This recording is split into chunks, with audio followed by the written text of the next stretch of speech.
Topeng Kehidupan, Anatomi Evolusi Manusia dari Kepolosan Menuju Kebijaksanaan Sejati. Setiap manusia lahir ke dunia dalam keadaan yang sama, polos, rentan, dan diliputi ketakutan akan dunia yang asing. Namun, seiring berjalannya waktu, benturan dengan realita kehidupan yang keras memaksa setiap individu untuk beradaptasi. Dalam proses bertahan hidup inilah, karakter manusia terbelah. Ada yang menggunakan kepalsuan sebagai perisai, ada yang tersembunyi di balik ketakutan, dan segelintir orang berhasil melampaui keduanya untuk mencapai kebijaksanaan sejati. Tulisan ini membedah observasi mendalam tentang anatomi karakter manusia, bagaimana masa kecil dan lingkungan membentuk mekanisme pertahanan diri, serta bagaimana kita menyikapi kepalsuan di sekitar kita. Bagian I, kemiskinan, kekosongan moral, dan lahirnya kemunafikan halus. Banyak orang yang lahir dalam kondisi serba kekurangan. Namun, kemiskinan materi yang dibarengi dengan absennya bimbingan moral dan kasih sayang dari sosok orang tua akan menciptakan sebuah survival mode bertahan hidup, yang ekstrim. Bagi mereka, dunia adalah medan perang yang dingin. Konsep moralitas, kejujuran, dan integritas menjadi kemewahan yang tidak bisa mereka beli. Yang terpenting adalah, bagaimana saya bisa selamat dan naik ke atas? Seiring bertambahnya usia, insting bertahan hidup ini bermutasi. Kemunafikan yang kasar perlahan diasah menjadi kemunafikan yang sangat halus. Mereka belajar bahwa bertutur kata lembut, memakai atribut kehormatan, dan merangkai citra sebagai sosok yang bijak adalah cara paling efisien untuk mendapatkan kepercayaan, kekuasaan, dan kenyamanan hidup. Di masa tua, ketika mereka sudah memiliki harta yang cukup, kebaikan dan kebijaksanaan yang mereka tunjukkan seringkali bukanlah kebajikan murni. Itu adalah muscle memory, kebiasaan otomatis, dan alat kalkulasi logis untuk menjaga reputasi serta melindungi aset mereka.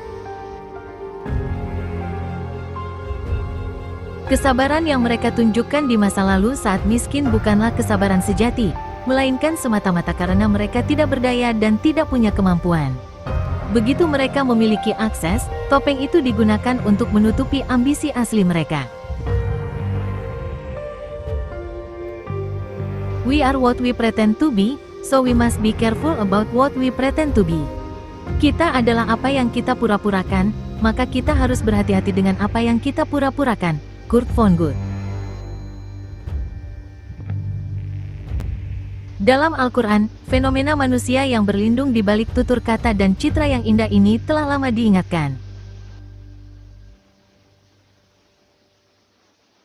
Dan di antara manusia ada orang yang ucapannya tentang kehidupan dunia menarik hatimu, dan dipersaksikannya kepada Allah, atas kebenaran, isi hatinya, padahal ia adalah penantang yang paling keras. Qs. Al-Baqarah, 204. Bagian 2, kenyamanan yang melumpuhkan dan ilusi, kepengecutan. Di sisi lain dari spektrum kehidupan, ada individu yang lahir dalam kondisi berkecukupan dan dididik dengan kasih sayang serta nilai moral yang sangat baik oleh orang tuanya. Secara kasat mata, ini adalah kondisi yang ideal. Namun, realitanya, perlindungan yang berlebihan, sheltered life, seringkali menciptakan gelembung yang melumpuhkan.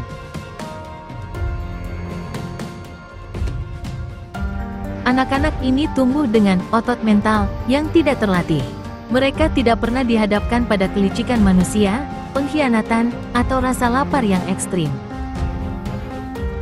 Ketika mereka dewasa dan harus turun ke dunia nyata, dunia yang dipenuhi oleh individu-individu dari kelompok pertama yang pragmatis dan manipulatif, mereka seringkali kalah saing. Kebaikan moral yang diajarkan orang tua mereka membuat mereka kaku. Mereka enggan berkonfrontasi, mudah ditipu, dan akhirnya memilih mundur. Sikap ini seringkali terlihat dari luar sebagai sebuah kepengecutan. Mereka menjadi manusia yang baik, namun lemah di hadapan kerasnya realita. Bagian 3, melampaui kepengecutan menuju kebijaksanaan sejati.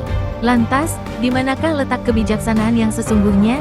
Kebijaksanaan tertinggi lahir dari kelompok kedua ini, jika dan hanya jika mereka berani keluar dari gelembung kenyamanannya, menghadapi dunia yang abu-abu, namun menolak untuk membuang kompas moralnya. Kita bisa melihat ini pada sejarah tokoh-tokoh besar. Siddhartha Gautama, Buddha, beserta murid utamanya seperti Sariputra dan Maudgalyayana. Mereka lahir dalam kemewahan kasta teratas. Namun, mereka menolak untuk hidup dalam kenaifan istana. Mereka berani menatap penderitaan dunia, membunuh ketakutan mereka, dan mencapai kebijaksanaan murni. Mereka meninggalkan harta bukan karena terpaksa, melainkan karena ego tentang harta sudah selesai di dalam diri mereka.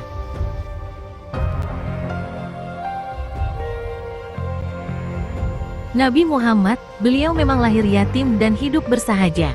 Namun, beliau dikelilingi oleh bimbingan moral yang luar biasa teguh dari Abdul Muthalib dan Abu Talib, nilai muruah atau kehormatan diri.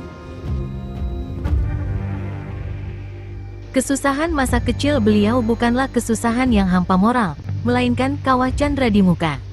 Beliau berani terjun ke dunia perdagangan yang penuh intrik, menghadapi kerasnya konstelasi sosial, namun tetap memegang teguh kejujuran. Al-Amin. Orang-orang seperti ini tidak lagi naif. Mereka tahu persis betapa licik dan gelapnya dunia, namun mereka memilih untuk tetap baik. Kebaikan mereka bukan lahir karena kelemahan, seperti orang yang pengecut, bukan pula taktik manipulasi, seperti kelompok munafik, melainkan lahir dari integritas dan kendali diri yang absolut. Knowing your own darkness is the best method for dealing with the darkness of other people. Mengetahui sisi gelapmu sendiri adalah metode terbaik untuk menghadapi sisi gelap orang lain. Carl Jung. Sesuai dengan fitrah manusia yang berproses dari kepolosan menuju kesempurnaan atau kejatuhan. Sungguh, kami telah menciptakan manusia dalam bentuk yang sebaik-baiknya, kemudian kami kembalikan dia ke tempat yang serendah-rendahnya, kecuali orang-orang yang beriman dan mengerjakan kebajikan. Q.S. Atin, 4-6. Bagian 4, seni mengamati dalam diam.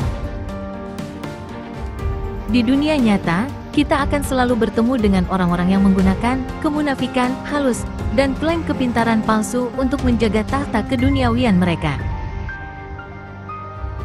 Ketika kita menyadari kepalsuan mereka, langkah paling bijak seringkali bukanlah dengan mengonfrontasi atau mempermalukan mereka, terutama jika mereka adalah figur yang dituakan atau memiliki status sosial tertentu.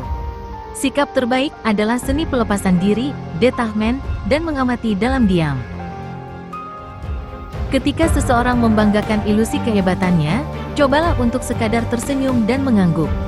Sebuah anggukan netral tanpa pembenaran maupun sanggahan akan menciptakan ruang hampa. Hal ini sangat mematikan bagi sebuah ego yang sedang mencari validasi. Mereka akan terjebak dalam teka-teki pemikiran mereka sendiri, apakah dia percaya padaku? Atau apakah dia tahu aku sedang berbohong? Biarkan mereka sibuk dengan panggung sandiwara yang mereka bangun. Jadikan perilaku mereka sebagai data, sebagai studi kasus hidup tentang kompleksitas sifat manusia. Dengan menjaga jarak emosional, kita melindungi ketenangan pikiran kita sendiri, tetap bersikap profesional, dan tidak membiarkan diri kita terseret ke dalam pusaran kepalsuan yang mereka ciptakan. Men are disturbed not by things, but by the views which they take of them. Manusia tidak terganggu oleh hal-hal yang terjadi, melainkan oleh pandangan mereka sendiri terhadap hal-hal tersebut. Epictetus, filsuf Stoik.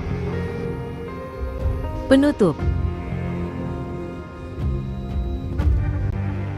Pada akhirnya, hidup adalah tentang memilih narasi mana yang akan kita hidupi. Kerasnya dunia memang memaksa banyak orang untuk memakai topeng demi bertahan hidup. Namun, kedewasaan sejati diukur bukan dari seberapa pintar kita mengelabui dunia, melainkan dari seberapa berani kita menatap kerasnya realita, tanpa harus kehilangan kejujuran pada diri kita sendiri.